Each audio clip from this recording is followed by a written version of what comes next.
টানা ভারী বৃষ্টিপাতে যুক্তরাষ্ট্রের টেক্সাস অঙ্গরাজ্যে দেখা দিয়েছে ভয়াবহ বন্যা। শুক্রবার দক্ষিণ মধ্য টেক্সাসের গুয়াডালুপে নদীর পানি উপচে এই আকস্মিক বন্যা দেখা দেয়। টেক্সাসের লেফটেন্যান্ট গভর্নর ড্যান প্যাট্রিক জানান, মাত্র ৪৫ মিনিটের মধ্যে গুয়াডালুপে নদীর পানি ২৬ ফুট বেড়ে বিধ্বংসী বন্যা দেখা দেয়। হেলিকপ্টার, ড্রোন ও নৌকার সাহায্যে আটকে পড়া ও নিখোঁজদের সন্ধানে বন্যা কবলিত এলাকায় ব্যাপক অভিযান চলছে।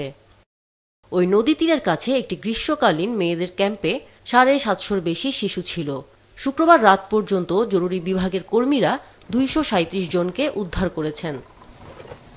টেক্সাসের এই বন্যাকে ভয়াবহ ও মর্মান্তিক বলে উল্লেখ করেছেন যুক্তরাষ্ট্রের প্রেসিডেন্ট ডোনাল্ড ট্রাম্প।